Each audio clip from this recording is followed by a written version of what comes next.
I heard a word because I had my mic muted. That's okay though, because I kind of messed up on the intro anyway. Welcome back, Rabbi. How are you? Good morning, William. Good morning. Good morning. You know what they say, when one thing's out of line, sometimes it's like a domino effect. And so we didn't. You were actually the first test show for this week. Rabbi Singer is usually the test. What would you call the test dummy? Not test dummy. I don't want to say that, but anyway, the tester. He's one of everything gets proofed on because he's the first show of every week. Well, Sunday was Yom Yerushalayim, and so we didn't have a show. So Rabbi Skobac got to be the first one this week. Getting in the groove. Getting in the groove. So that being said, I guess we should just move right on. Let you do your thing. 1 John chapter 3, the Christian Conceit. Okay. Good to be back with you, William. Thank you, sir. My pleasure. Next week, by the way, is Shavuot. So, yes. Next week is no show. No show on next week. So good, well noted. I'm going to send myself a message to you so that I can find that next week because I'll probably forget. Yeah, actually, it's Sunday and Monday. Okay. Well, it looks like we're not going to have any recordings then. So, okay. Good to know. Good to know. Yeah, you're out of business next week. Hey, awesome. Okay, cool. I'll take that. We're going to be going about the Father's business, as we say. Yeah, or as the other man would say, right? Awesome. Okay, so we're going to look at 1 John chapter 3, and it really follows the sort of demeaning claim from the previous chapter. If you go back to chapter 2, verse 23, it says that whoever denies the Son does not have the Father. So basically, the idea is that if you do not acknowledge Jesus, you do not have a relationship with the Father. And we see here in verse 1 of chapter 3 is sort of following along those lines. It says, "See how great a love the Father has bestowed on us, that we would be called children of God, and such we are. For this reason, the world does not know us because it does not know him." I mean, the claim here is that non-Christians do not know God. And this, of course, would come to a huge surprise to the countless non-Christians in the world today whose lives are fully dedicated to and focused on intimacy with God. But I guess for Christians, they're just not aware of that. It doesn't line up with what they've been taught. Now, this idea, which we first find in the Gospel of John, chapter 14, verse 6, "No one comes to the Father except through me," meaning that unless a person goes through Jesus, it's impossible to have a relationship with the Father. So this is basically the great conceit of Christianity, and I think, obviously, one of the greatest errors of Christianity. Look, it doesn't take too much thought to puncture this. You know, we go back to the Tanakh, we find Abraham, Isaac, Jacob, Joseph, Moses, Joshua, Samuel, David, Solomon, Isaiah, etc., etc., etc., and countless other people had a direct personal relationship with the Creator, and they had absolutely no knowledge of Jesus whatsoever. Back in the times of the Tanakh, no one needed Jesus in order to know the Father. No one needed Jesus in order to have a relationship with God. And if they didn't need Jesus back then, no one needs Jesus today. And no one ever needed Jesus in order to have a relationship with God. Now, Christians might insist, and this often happens, that those great personalities of the Torah, of the Tanakh, they were all looking forward to Jesus. they actually knew Jesus somehow. I don't know how in the world that works, but you will often hear this from Christians, that they must have known Jesus. Otherwise, how could they have had a relationship with God? How could God have spoken to them as prophets? But this is obviously a wild assertion with absolutely zero evidence and zero reason to believe it. And obviously, this kind of spiritual makeover of the biblical personalities would have nothing to do with the pious and God-fearing Jews of today, or the pious and God-fearing Noachides of today. I know countless people in both groups. I know countless Jews and countless B'nai Noach who live for God. Their lives are focused on God, on living in relationship with God, on living righteously before Him, on focusing their lives on prayer, on intimacy with God. You're not going to tell me that all of these people really deep down inside believe in Jesus. It's sort of pushing the envelope to the absurd.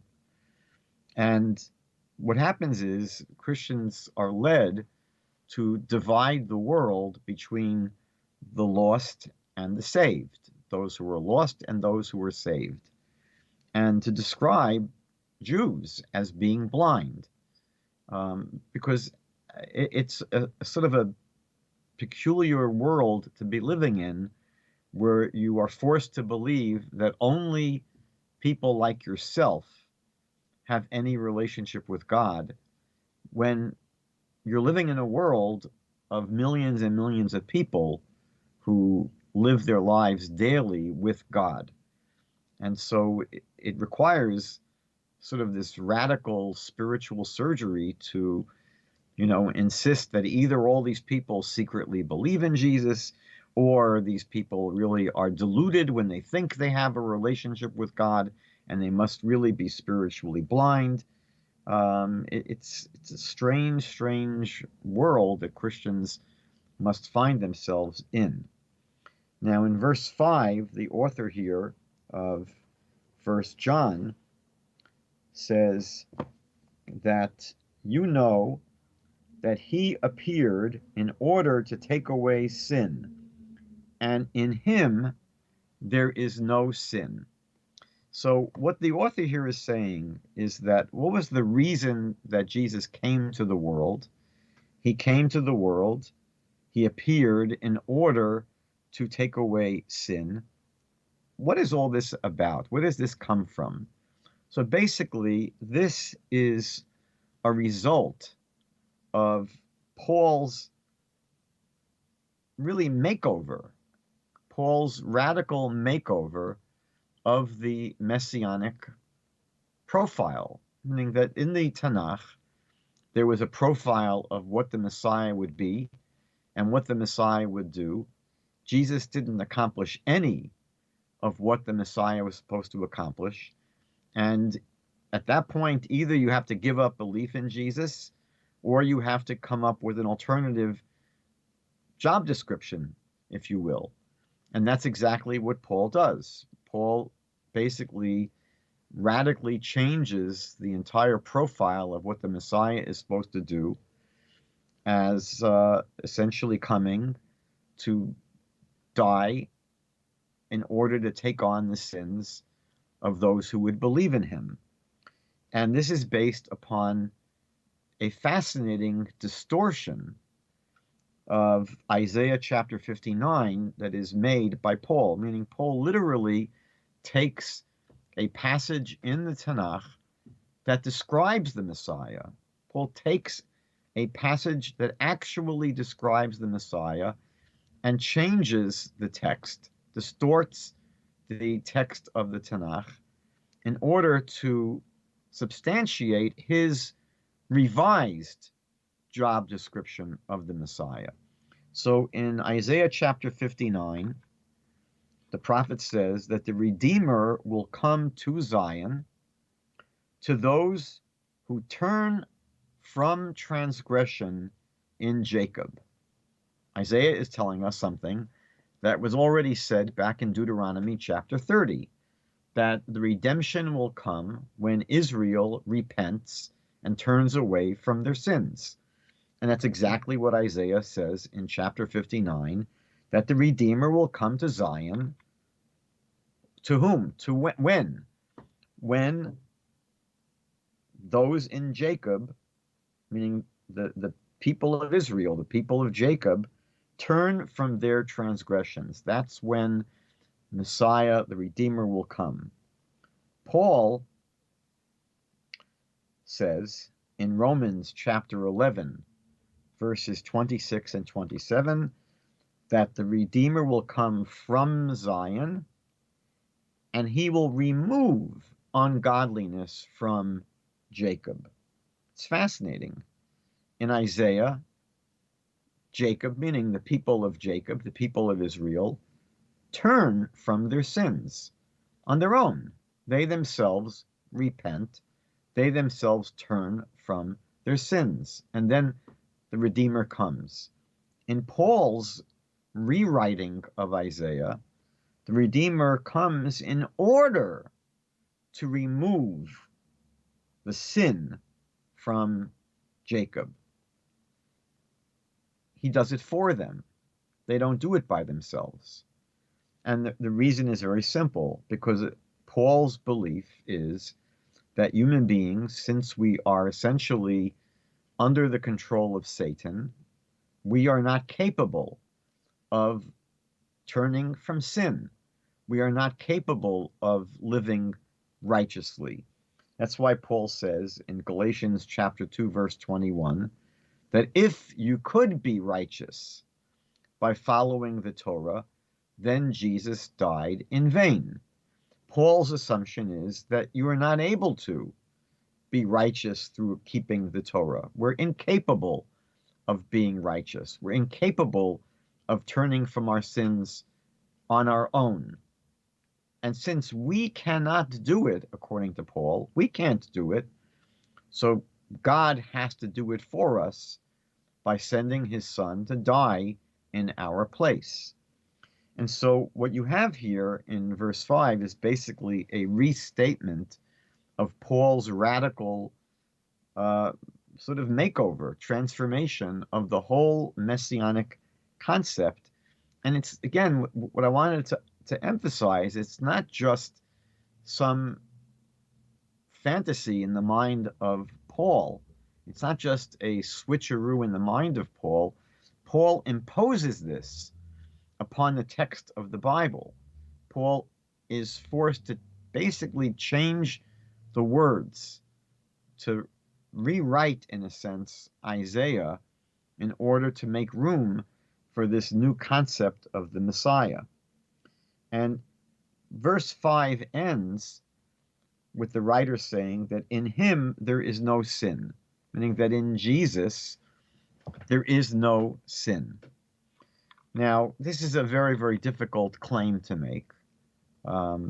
I'll just share 4 reasons, but there are many, many others. Number 1 is that we see in the scriptures that if you are a human being, you will sin.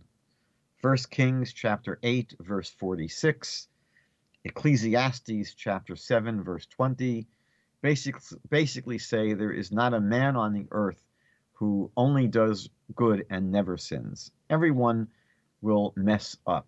Everyone is going to sin. In the book of Eov, in the book of Job, chapter 15, verse 14, and chapter 25, verse 4, basically the scriptures there say that anyone born of a woman will sin, will be impure. Well, even the Christian Bible insists that Jesus was born of a woman. They claim he wasn't born of a man, but he was born of a woman. And so the scriptures seem pretty clear that you can't just make this claim that in Jesus there is no sin. As a person that lived as a human being that was born of a woman, the scripture says that he sinned. Also, if you just, again, I don't want to spend a lot of time tearing apart the life of Jesus, but even on a superficial level, it doesn't seem to really stand out as a person that never violated the Torah. For example, you go through the Torah itself. The first commandment, the very first command, this is before there were even Jews, but the first commandment that God gives is to be fruitful and multiply. Jesus did not obey that commandment. Jesus never even bothered to get married, if you accept the writings of the Gospels. Obviously, there are other writings outside the Gospels that claim that Jesus did get married, and some of them even say that he had a child, I think a daughter in some cases. In any event, the Christian story of Jesus is that no, he never married, never obviously even tried to fulfill the first commandment that God gives in the Bible, or a more explicit commandment, which is one that Jesus himself sort of emphasizes in Matthew 19. He speaks about the importance of honoring your father and mother. You could ask the question, is this something that Jesus himself did? Did he really adequately honor his father and mother? So if we go back to, I'll just share two examples. Go back to Matthew chapter 12. So in Matthew chapter 12, verses 47 and 48,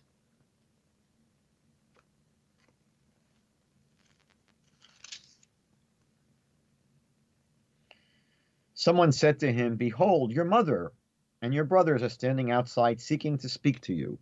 Now, again, if your mother is seeking to speak to you, you run out. You run out and you say, what is it, Mom? How can I, what is it that you wanted to tell me? Jesus says, "Who is my mother and who are my brothers?" Stretching out his hand toward his disciples, he said, "Behold, my mother and my brothers. For whoever does the will of my Father who is in heaven, he is my brother, my sister, and my mother." It doesn't seem to be, the declaration of someone who is fulfilling the biblical commandment of honoring your father and mother, I think, in the most supreme, elevated way. If he's being told that your mother is standing outside waiting to speak to you, you just go outside and you try and see what's doing. Or in the Gospel of John, chapter 2, the very famous story of the wedding in Cana. So in John chapter 2, on the third day there was a wedding in Cana of Galilee, and the mother of Jesus was there. And both Jesus and his disciples were invited to the wedding. When the wine ran out, the mother of Jesus said to him, "They have no wine." And Jesus said to her, "Woman, what does that have to do with us? My hour has not yet come." I mean, at least to me, it sounds like not the most respectful thing to snap back at your mother with. And again, I can give many, many examples of where, at least it seems to me, that on the surface, Jesus falls far from someone who carefully and consistently fulfills the commandments of the Bible. So to say just flat out that in him there is no sin, I am personally skeptical. I'm not convinced just because the New Testament claims that Jesus didn't sin, that happens to be the case. When you get to verses 6 through 9 in this chapter, it presents material that we covered back in the first chapter of 1 John, but it's a very confused topic, very, very confused. So basically, what the writer says here is that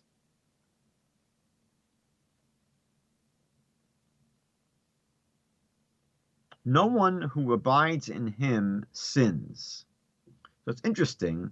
Not only does the writer say that Jesus, never sinned, but no one who abides in him sins.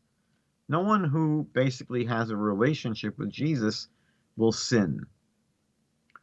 No one who sins has seen him or knows him. Meaning, if you sin, you have nothing to do with Jesus. In verse 8, the one who practices sin is of the devil, for the devil has sinned from the beginning. The Son of God appeared for this purpose, to destroy the works of the devil. And in verse 9, no one who is born of God practices sin, etc. So you have basically a passage that insists that anyone who knows Jesus will not sin. If you do sin, you obviously do not know Jesus. So there are a few problems with this. Problem number one is that back in the first chapter of 1 John, in verse 8, it basically says that everyone sins. And if you deny the fact that you sin, you're a liar. So we discussed this back then. How do we reconcile, the first chapter of 1 John, which says everybody sins, and if you deny that, you're a liar. We're here in the third chapter of 1 John. It says that no, if you sin, then you're not someone who knows Jesus. And if you know Jesus, you will not practice sin. So the way the vast majority of Christian commentaries try to understand this and reconcile this is by differentiating between someone who happens to sin, which would be back in chapter 1, and someone who practices sin, meaning that someone who lives a life of sin. And so what the commentaries say is that, sure, even a believer in Jesus will occasionally slip up, will occasionally sin. And if you say that you don't, then you're a liar. You're not being honest. So even, a true believer in Jesus will occasionally slip up and sin. Whereas in chapter 3 here of 1 John, it's speaking not about someone who just happens to occasionally make a mistake and sin, but the one who practices sin, meaning the one who lives a life of sin. So that seems to be on the surface a credible way of resolving these two chapters. The problem is that if you go 2 chapters further to 1 John chapter 5, 1 John chapter 5 in verse 18, so there it doesn't say that no one born of God practices sin. That's what it says here. No one born of God practices sin. There it says in 1 John chapter 5, verse 18, no one born of God sins. You won't sin at all. So it's confusing, meaning that it's not clear to me that the writer here is precise in his writing, is being consistent in what he's claiming. It seems to me to be, on this level at least, confused. Now, in verse 8, he has said that the one who practices sin is of the devil, meaning that a person who isn't just an occasional sinner, but practices sin, meaning that they live a life of sin, they are of the devil. The problem is that in the book of Hebrews, chapter 2, verse 14, the writer says that Jesus came to render the power of the devil powerless. So this presents a big problem, I believe, in terms of the Christian narrative, meaning that what did Jesus accomplish? What was he supposed to do? The writer of Hebrews says he came for the purpose. That's why he showed up. He came to render the power of the devil powerless. So if that's the case, if Jesus died and basically destroyed the power of the devil, so how do you have people after that who practice sin because they are of the devil? They're basically people who are of the devil. I mean, is the devil in business or not in business? Now, again, the Christian response is to say, no, well, when Jesus comes back, right, the next time around, he's going to, defeat Satan and throw him into the lake of fire, etc. But that's not really what it says in Hebrews 2:14. It doesn't say that in the future, one day after, in the end of days, Jesus is going to render the power of the devil powerless. So that's why he came. Meaning that the entire enterprise from day one, that was the purpose, that was the job description. So I think that there's really that there's sort of a need to have it both ways, when having it both ways does not really seem to be what the text bears out. In verse 11, the writer speaks about loving one another. I'll just read the verse. It says, "For this is the message which you have heard from the beginning, that we should love one another." Now, who does this apply to? When the Christian mandate here, right, you were given this commandment to love one another, who does that love extend to? Who are Christians supposed to love? Are they supposed to love everyone? Or are they supposed to only love one another, meaning one's brother? For example, later on in this chapter, in verse 14, it says, "We know that we have passed out of death into life because we love the brethren." So it seems that there are two possibilities. Either the Christian is supposed to love everyone, or the Christian is only supposed to love their fellow Christians, their brethren.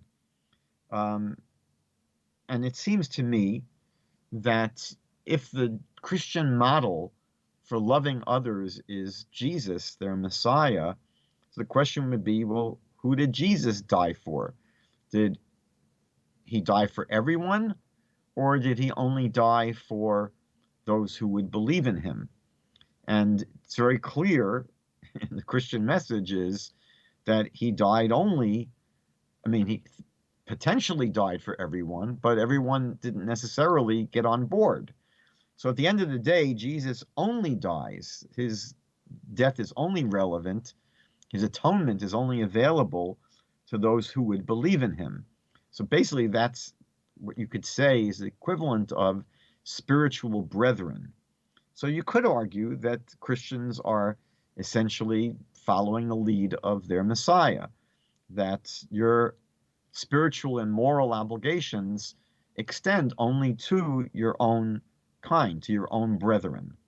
But I think that if you speak to Christians, they will have a hard time with that, and they're going to insist that no, we are mandated to love the entire world, to love everyone. But again, the text here, seems to limit, the degree of love, the extent of love to the brethren. Verse 15, I always found to be interesting. Obviously, some kind of exaggerated statement that everyone who hates his brother is a murderer. Obviously, this is hyperbole. I don't think anyone is going to be taken and put on trial for murder just because they hate their brother. But it's an interesting claim to make, that if you hate your brother, you're a murderer. Now, sometimes you'll find that in rabbinic literature, they have this kind of, analogy. In modern Hebrew, they'll say is ki'ilu, it's as if. So, for example, the Talmud says that if you embarrass someone in public, it's as if you killed them. Because in Hebrew, the term, the expression for murder is shvichas damim, spilling of blood. When you embarrass someone, the blood drains from their face. So it's not murder. No one's going to go on trial for murder, for embarrassing someone in public. But the Talmud's making a point that it's a heinous and venal thing to do, to embarrass someone in public. And they say it's as if it's a way of saying, recognize how horrible such a thing to do is. It's like you even murdered them. Now, in verse 16, the writer here says that he laid down his life for us. Jesus laid down his life. So is this true? Did Jesus really lay down his life? It seems to me that Jesus didn't give up his life. His life was taken from him. You know, the Romans didn't give him an option. He was arrested and dispatched to be crucified. It's not as if he was given a choice and he chose crucifixion. So I think it's a bit of a reframing to say that Jesus gave up his life. He laid down his life. His life was taken from him. He didn't give it up. Also, you know, the reality is that if you take the Christian claim seriously, that he came back to life, you know, less than 3 days later, so he didn't give up his life. He gave it up for a couple of days. But that's not giving up your life. As well, if you accept the Christian claim that Jesus is an eternal being, so he obviously didn't give up his life. An eternal being doesn't die. It's meaningless. It's meaningless to talk about God dying. Now, the truth is that when we look at the story of Jesus in the Gospels, he was very careful to protect his life. He was very careful not to be reckless about his life. He would constantly tell his disciples, you know, many times, don't tell anyone I'm the Messiah. He would do a miracle and he would say, don't tell anyone I did this miracle. I mean, that he was aware of the fact that if his identity and what he was doing became very, very well known, especially if the Romans found out, he would be in massive trouble. So he took pains, he took efforts to keep things on the QT so that he would not be putting his life in danger unnecessarily. If he was literally, you know, just willing to give up his life at the drop of a hat, he wouldn't have been so careful. As well, he tells his disciples before they come into Jerusalem, that was the moment of greatest danger. We know that the Romans always expected a rebellion during the Jewish holidays when masses and masses of people came into Jerusalem. And the Romans would quadruple their guards. I mean, they would make sure that Jerusalem was reinforced. There were more soldiers. They were just on guard against any potential insurrection. And Jesus tells his disciples before they come into Jerusalem, you know, we go get a sword. And if you don't have a sword, sell your clothing and buy a sword. I think that if it was simply, you know, I don't care what happens to me, you know, he wouldn't need to have this armed guard to protect him. And we see that when the Romans came to arrest him, his followers fight the Romans. And, you know, one of them chops off the ear of the high priest, the servant of the high priest. So it's not so clear when you actually read the Gospels that he was someone who just came to lay down his life. And, you know, it seems to me that he may have had other plans. He may have had actually planned to live. It seems that way to me. I think that the assumption Jesus made was that he would be the one to fulfill the messianic prophecies, and he probably believed that God would do miraculous things to bring about the redemption at that time. But I think that he was not expecting, he was not hoping, he was not, this is not something that he was assuming was supposed to happen, that he would be killed. And again, I know that Christians get, you know, apoplectic when they hear this interpretation, but on the cross, you know, Jesus doesn't scream out, you know, mission accomplished. He screams out, my God, why have you forsaken me? I don't think Jesus expected to die without fulfilling what the Messiah was supposed to do. In verse 22, the writer here says that we keep his commandments and do things that are pleasing in his sight. We keep his commandments. So whose commandments is this talking about? When it says in verse 22, we keep his commandments. So if you go back just one verse, it's speaking about God. It's not talking about Jesus in verse 21. It says, "Beloved, if our heart does not condemn us, we have confidence before God." Before God. And in verse 22, "Whatever we ask, we receive from him because we keep his commandments." So what does this mean when it says we keep his commandments? Which commandments is it referring to? Is this referring to the observance of the 613 commandments? It's not really clear. I mean, again, who was First John writing to? Who was the audience? So presumably it's not a Jewish audience, the same as Paul. Paul's major audience are Gentiles. But even to his Gentile audience, there were Jews in the diaspora. There must have been some Jews that were going to be receiving this communication from the author of First John. So when he speaks about we keep his commandments, so does that mean, let's say, that the Jewish recipients of this letter are people that are really observing the 613 commandments, or do they believe that, no, they don't have to fulfill the ritual and ceremonial laws anymore? I mean, this is an Achilles heel of Christianity, this whole question of what has to be observed in the Torah.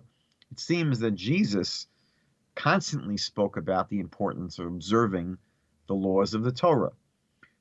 This obviously seems to change with the writings of Paul, and you would think that as someone who apparently is, let's say, a disciple or a protege, a student of Paul, the writer of First John, would be in line with Paul's teachings. And so, we just don't know what's going on here. What does it mean that we keep his commandments? However, in verse 23, what's interesting is that they seem to reduce all of this to just two commandments. In verse 23, the author says, "This is his commandment, that we believe in the name of his Son, Jesus the Messiah, and love one another, just as he commanded us." So the author here, interestingly enough, seems to say, well, if you want to know what commandments have to be followed, there are two. There's the commandment to believe in the name of Jesus the Messiah. By the way, there's absolutely nothing in the Hebrew scriptures about believing in the Messiah. I often speak about this, that the idea of believing in the Messiah from a biblical point of view is absurd. It would be like someone saying, I happen to believe I have 5 fingers on my hand. No one says I happen to believe I have 5 fingers on my hand. You could say I happen to believe in the tooth fairy. That is something that you can say I happen to believe in. But you don't speak about believing in things that are empirically verifiable, things that you could basically check out with your senses, things that you can verify by reading the newspapers or looking it up online. That's not something which you have to believe in, right? No one has, no one said, I happen to believe personally, back years ago that George Bush is president of the United States. No one would say that. He won the election. He was sitting in the White House. So it's not a matter of what you happen to personally believe. Anything that can be empirically verified is not subject to belief. It's something which you know. So in the Hebrew scriptures, it never speaks about believing in the Messiah, for the simple reason that the Messiah will not be someone that you have to believe in. The Messiah will be empirically verifiable, meaning the Bible speaks about a transformed world when the Messiah is here. the Bible speaks about the national repentance of Israel, the ingathering of the 12 tribes, the return to the land of Israel, absolute peace for the Jewish people in the land of Israel, the rebuilding of the temple in Jerusalem, the spreading of knowledge of God to the entire world, and the disarmament of the world, destruction of all weapons of war, and universal peace. I mean, these are the kind of things that will make front page news for a very long time. And there's nothing to believe in. You simply see a transformed world. And that's how you will know who the Messiah is. So it's interesting that the writer here of 1 John transforms this. There are only 2 commandments that he says you have to keep. that the Torah went down from 613 to 2. The Noahide laws went down from 7 to 2. And one of them is not even a commandment that's ever mentioned in the Bible, that you have to believe in the name of the Messiah. And then the second commandment, that we should love one another. That, you could argue, is a biblical commandment. V'ahavta l'orecha kamocha, love your fellow as yourself. But to reduce everything to these 2 commandments, again, does violence to, I don't think only the Tanakh. I think it does violence to, everything that Jesus taught, because he clearly emphasized the importance of obeying the laws of the Torah, all the laws of the Torah. So again, we have really these writings, post-gospel writings, which are really truly problematic for both of these reasons.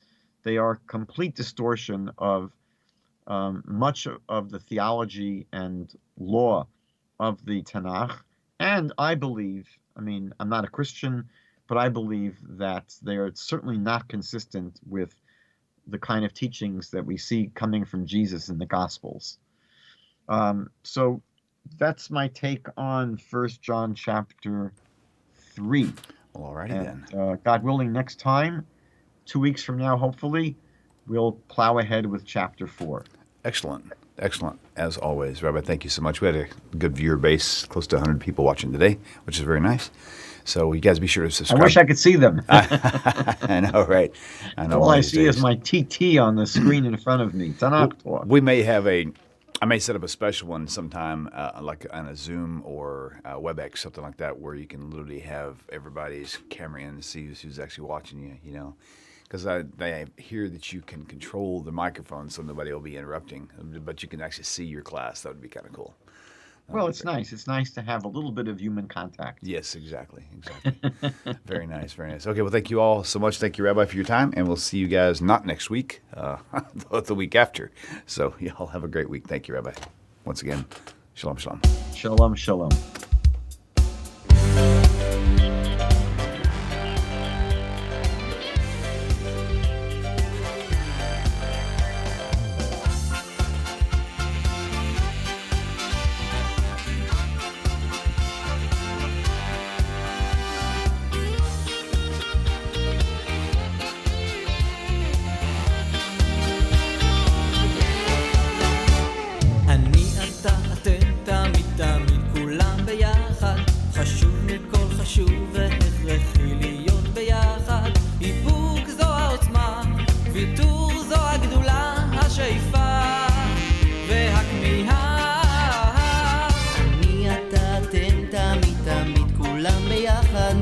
חשוב מכל חשוב והכרחי להיות ביחד